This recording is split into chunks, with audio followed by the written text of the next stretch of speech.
Hello there, I'm Minta and welcome back to my channel. If it's not welcome back and you're actually new here, welcome to my descent into madness. This is how I document it. And today we are going to be just picking apart a very straight Christmas movie. 'Tis the season to make fun of straight people. You do not in any way need to celebrate Christmas in order to enjoy this video, and if you do, I hope that you have a sense of humor about it, because we're probably going to be poking some fun at it.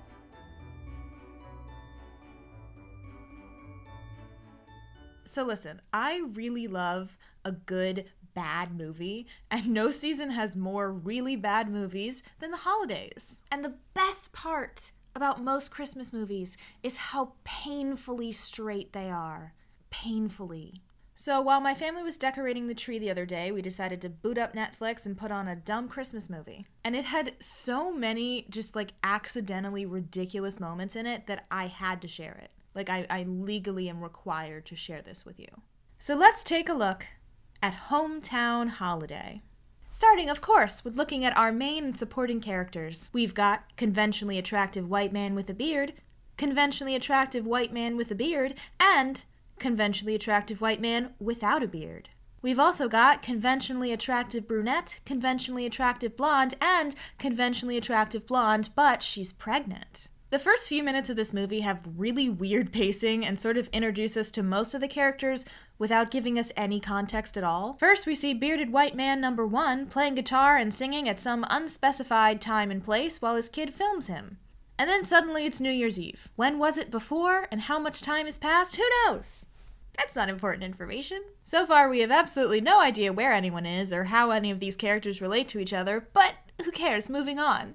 We've got conventionally attractive blonde and conventionally attractive brunette who spew some very clunky exposition. We learn that they're sisters, and we as an audience also learn that they must be desirable because they're both recently out of relationships that it sounds like they ended. And then suddenly we have a huge time skip all the way to Labor Day, and we meet this cool guy. And even though he's like the 4th character introduced, this, believe it or not, is our heartthrob male lead. Yeah. Basically, he's a lawyer for a talent agency. He saw that video of bearded white man number 1 singing, and what a coinkydink, his pregnant sister lives in the same small town as this guy. And he tells all this information to his assistant? Secretary? They never state her job title, but personally I think she's a wizard. Because she leaves the room for about 3 seconds and then immediately comes back with a plane ticket and his bags and a contract for the bearded singing man and a present for the pregnant sister, even though he told her literally 30 seconds ago about this man living in the same town as his sister and that he wants to go visit, and it seemed like new information then. Wizarding aside, in the meantime, conventionally attractive brunette, aka Krista, is absolutely done with dating city boys.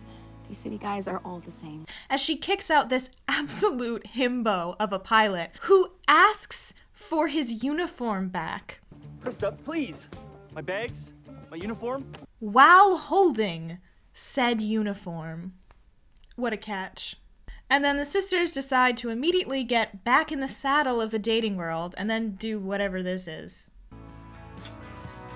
And then Ryan, our heartthrob male lead, arrives in the small town, which, spoiler alert, is the same town that the sisters live in. And we meet his sister, blonde but pregnant, and her husband, bearded man number 2. I'm gonna kind of speed through this next bit, but basically here's what you need to know. Ryan is a city boy and does not fit in down here in the country, which is pointed out at every turn. There are so many times when they point out that his car is bad because it's not a truck. No, it's a nice car. Yeah. Nice car. You a celebrity or something? He's dating an actress who is very clearly an asshole who is just using him for fame, but he for some reason is completely blind to this. Oh, I'm sorry you're breaking up. I'm driving through the canyon. Yeah, I'll call you later, okay? And all of our characters go to a wedding in a barn. Whose wedding is it? I don't know. Ryan certainly doesn't know. I don't even know the bride or groom. And it clearly doesn't matter. And when he meets the bride at the wedding, he goes to shake her hand, she literally slaps it away and says, "We don't shake hands here." We do not shake hands here. What? Surprise. Singing bearded man is also at the wedding, and Ryan tries to talk him into signing a contract. doesn't go very well.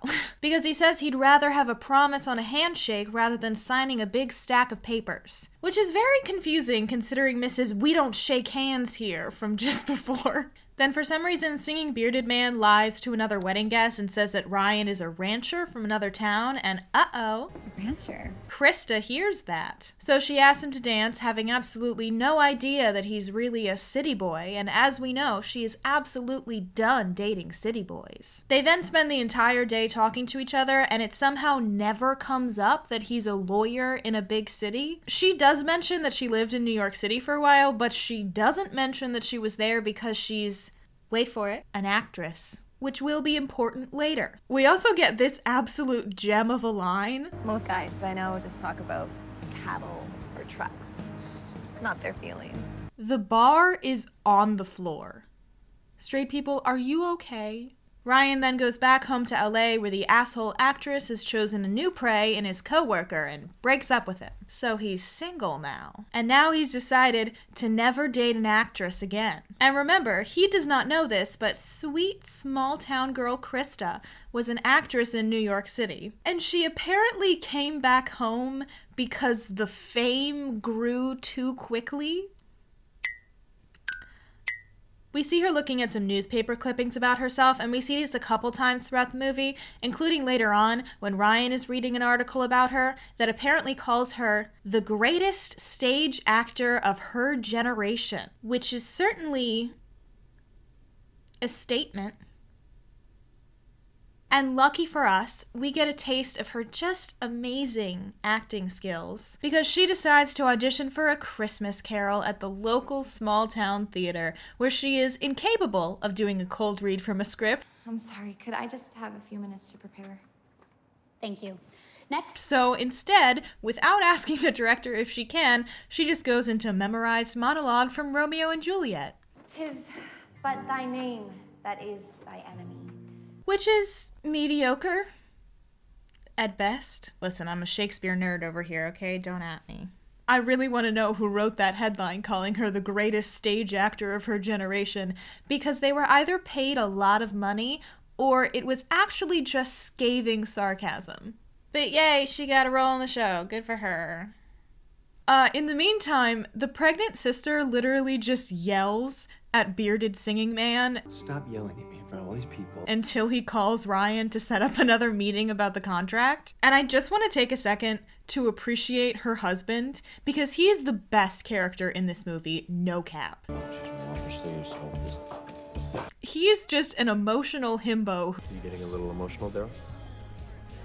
I'm just so happy. They have ribs. Who loves and supports his wife. Yeah, you tell him, babe. That's my wife. She's the mother of my child. And I love that for him. That man is who I want to be. So now Ryan is coming back to small town USA to talk about the contract with bearded singing man. By the way, his actual name is Wes Gently, but I refuse to call him that. So bearded singing man tells Ryan to help him out with cutting some firewood before the big holiday party, and he obviously has no idea what he's doing because he's just a city boy. So Krista, who's there for the holiday party, chops some of the firewood for him. It's dangerous. And honestly, when she picked up that axe, she got like significantly more attractive to me. So I think this movie should get a couple of points for accidentally catering to the gays. And then at the party, Krista finds out from the pregnant sister that Ryan is not actually a rancher. You mean he's not a rancher? That's a really good joke, ladies. And I honestly thought they were going to make a big plot point out of this. It felt like they'd been building up to it, but she takes it pretty well and it doesn't really cause any conflict, which I feel like was a missed opportunity. But not to worry, we can still have some mistaken identity because Ryan still doesn't know that Krista is actually an actress. And as we know, after his asshole ex-girlfriend was very, very clearly just using him for fame, Ryan has sworn to not date another actress. So Krista's really excited to tell him that she got a lead role in A Christmas Carol at the local theater. Surprise! And he has a little bitch baby meltdown, You're an actor. storms away, and literally leaves the town. Because she got a role in a community theater play. Despite the fact that she's literally thought he was a rancher almost this entire time, and even after she learned what his job was, she hasn't tried to use his connections or anything. She has literally just asked him to come and watch a community theater show where she got a lead role, and he immediately went, a leech. Goodbye forever. Why are straight people like this? Also, I would like to note, I have been at a production of A Christmas Carol. The lead role in that show is Ebenezer Scrooge. There is no female lead role. And we later see what part she has, and I can tell she's Scrooge's nephew's wife. I think this woman is just delusional. Did she ever actually go to New York? Maybe she was the one who wrote that headline calling her the greatest stage actor of her generation. Anyway, Ryan leaves town again, and the sister has her baby. And this scene brings us the funniest line in this entire movie, which I'm pretty sure was not meant to be this funny. He's got my biceps, right? No, he doesn't, Daryl. He's just a baby. He's got my biceps. No, he doesn't, Daryl. He's just a baby. Why is that so funny to me? Calm down. But anyway, his sister tells him to come visit them again and actually talk to Krista. Talk to her. Because, communication is key and all that jazz. So he does come to visit them, but instead of being a normal human being, taking his sister's advice and actually talking to Krista, instead he dresses up in a Santa costume, walks on stage during her performance of A Christmas Carol, and proposes to her. Will you marry me? Last time she saw this man, he basically accused her of using him for fame with absolutely no evidence. He refused to come see her act, which is clearly something she's actually passionate about, and then he just left and didn't talk to her. And now he's interrupting and ruining the play that she's in and proposing to her, even though they've only met like 3 or 4 times. It's insane. So obviously she says yes. Yes, Ryan Rourke. I will marry you. Yeah. She says yes. Straight people. Yep. That's how the movie ends. They get engaged. I don't think they were even in a relationship before this, but they're engaged now. Sure, that'll last a long time. Also, bearded singing man gets together with Krista's blonde sister. I was wondering if you would like to have dinner with me sometime. I would love to. And he even agrees to sign Ryan's contract, but Ryan tells him to not worry about the big stack of papers and just give him a handshake instead, because small town USA has infected him like a virus. That's it.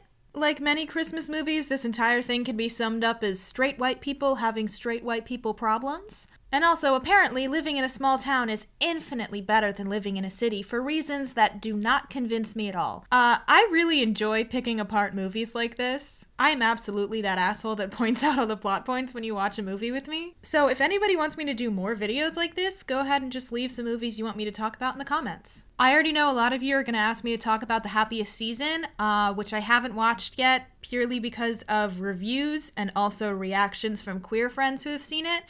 I've been putting off watching it. If you want to see my initial real first reaction, I might be able to watch it on a live stream, or I could also get my thoughts together and make another video like this about it, or possibly both. Let me know what you think. Have a good winter to everybody. Stay safe, wear a mask, all that jazz. Don't forget to leave a like on the video, it helps me out a ton. And hit that subscribe button and ring the bell. I would really like to get 10K before the new year, if that's possible. If you're still here, please comment. He doesn't have biceps, he's just a baby. And thanks so much for watching. Bye-bye.